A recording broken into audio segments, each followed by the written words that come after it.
Karthigai Deepam serial நேர்களுக்கு வணக்கம். கார்த்திகை தீபம் சீரியலில் ஒரு சூப்பரான அப்டேட் வந்திருக்குன்னு சொல்லலாம். மிஸ் பண்ணாமல் ஃபுல் வீடியோ கேளுங்க. வீடியோக்குள்ளே போகிறதுக்கு முன்னாடி நம்ம சேனலை லைக் அண்ட் சப்ஸ்கிரைப் பண்ணி சப்போர்ட் பண்ணுங்கள்.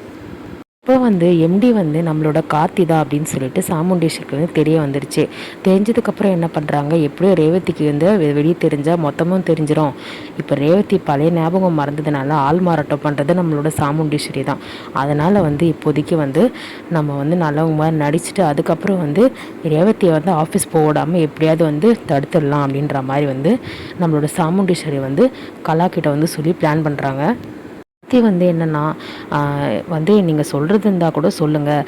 சாமுண்டீஸ்வரி பயங்கரமாக கார்த்தியை திட்டுறாரு. இங்கே பாரு, இது இப்படிலாம் ஆள் மாறாட்டம் பண்ணுறியா, அசிங்கமாக இல்லையா? எங்கள் குடும்ப விஷயத்தில் திருப்பியும் தலையிட்டே இருக்க, ரேவதியோட வாழ்க்கையில் திருப்பி எதுக்கு தலையிடுற அப்படின்ற மாதிரிலாம் திட்டுறாங்க. அவங்க ஆள் மாறாட்டம் பண்ணுறது நான் ஒன்றும் கிடையாது, நீங்கள் தான். ரேவதிக்கு பழைய ஞாபகம் மறந்ததை வச்சு நீங்கள் தான் தேவையில்லாத என் பேரை வச்சு இன்னொருத்தனை எவனையும் ஒருத்தனை கூட்டிகிட்டு வந்திருக்கீங்க. நீங்கள் தான் கம்பி என்ன போகிறீங்க அப்படின்ற மாதிரி பயங்கரமாக பதிலுக்கு பதில் கார்த்தி பேசிடுவார்.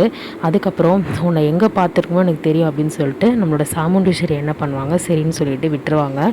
இப்போ பார்த்திங்கன்னா நம்ம சாமுண்டீஸ்வரியும் கலாவும் கார்த்தி போனதுக்கப்புறம் ஒரு பிளான் பண்ணுவாங்க.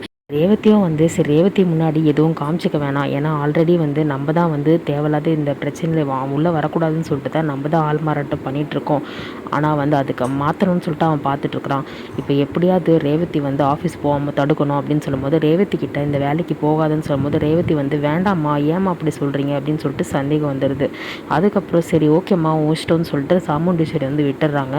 அதுக்கப்புறம் ஆஃபீஸில் நம்மளோட விசாரிக்கும் போது பார்த்திங்கன்னா நம்மளோட கார்த்திகை தொல்லை கொடுக்குற அந்த லேடியை பற்றி கேட்டு இந்த லேடியை மீட் பண்ணுவாங்க. நம்மளோட சூரியகலாவும் நம்மளோட சாமுண்டீஸ்வரியும் மீட் பண்ணி என்ன பண்ணுவாங்கன்னா, இங்கே பாருங்கம்மா, இங்கே ரேவதி எப்போ பார்த்தாலும் எம்டி பற்றியே பேசிகிட்டு இருக்கா. அதனால் அவள் எப்படியாவது இந்த ஆஃபீஸை விட்டு பிரித்து விடணும். என்னடா இது, அம்மாவே அப்படி சொல்கிறான்னு நினைக்காத, எங்களுக்கு ஒன்றையும் காசு பணம் இல்லாமலாம் கிடையாது. இந்த ஆஃபீஸில் வேலை பார்த்து ஒன்றையும் நாங்கள் சாப்பிட்ற அளவுக்குலாம் இல்லை.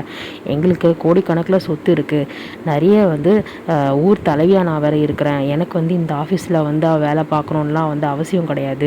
எனக்கு இப்போ கல்யாணம் ஆக போகுது, அதனால் ரேவதியோட மைண்டு மாறிட போகுதுன்னு சொல்லிட்டு தான் நான் யோசிக்கிறேன் அப்படின்னு சொல்லும் போது, நம்மளோட பாப்ரி அதாச்சும் அதில் ஒரு லேடி தொல்லை கொடுத்துட்ருப்பாங்க இல்லையா, அவங்க அடடா இதுதான் ஒரு சான்ஸ் போல இருக்கே, இவங்க அம்மாவே ரேவதியோட அம்மாவே என்கிட்ட இப்படி சொல்லும் போது நான் பண்ணாமல் இருப்பேன்னா, எப்படியாச்சும் உங்கள் பொண்ணை நான் வேலையை விட்டு நிற்க வச்சிடுறேன், நீங்கள் கவலையப்படாதீங்க அப்படின்னு நம்மளோட பாப்ரி என்ன பண்ணுவாங்க, சாமுண்டீஸ்வரிக்கிட்ட கலாக்கிட்டே சொல்லுவாங்க. சரி, டெய்லி என்ன நடக்குதுன்னு சொல்லிட்டு எனக்கு ஃபோன் பண்ணி எல்லாத்தையுமே சொல்லு.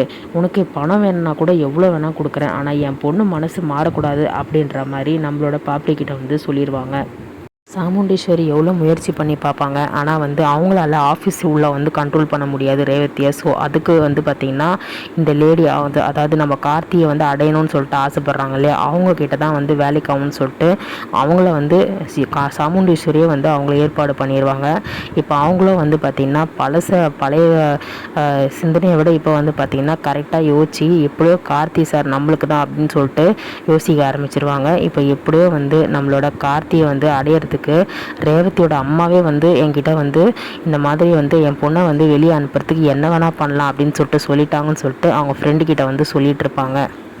அப்புறம் என்னடி, அவங்க அம்மாவே சொல்லிட்டாங்க, இதுக்கப்புறம் என்ன இருக்குது, நீ போந்து விளையாடு, கவலையப்படாத, எம்டி கார்த்தி உனக்கு தான், அந்த ரேவதி என்ன வேணால் பண்ணி வெளியே அனுப்பிச்சிடலாம், அதுதான் உனக்கு கை வந்த கலையாச்சே.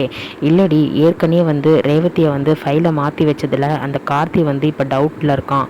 இப்போ திருப்பியும் நான் தெரியாதபடி தான் ஏற்பாடு பண்ணி ரேவதியை வெளியே அனுப்ப பார்க்கணும். இல்லை ரேவதி கார்த்தி வெளியே அனுப்ப மாட்டான், ஆனால் ரேவதியை வெளியே போகிற அளவுக்கு நம்ம சதி பண்ணணும் அப்படின்ற மாதிரி சொல்லிடுறாங்க. இப்போ பார்த்திங்கன்னா ஆஃபீஸோடு சேர்ந்து 3 பேர் ரேவதியை கார்த்திகிட்டேருந்து பிரிக்கிறதுக்கு பார்க்குறாங்க. கார்த்தி இந்த கம்பெனி வச்சா அது விலைக்கு வாங்கி எப்படியோ ரேவதி மனசை மாற்றி கல்யாணம் பண்ண வைக்கலான்னு சொல்லிட்டு பார்க்குறாங்க. ஆனால் அது நடக்காது போல இருக்குது.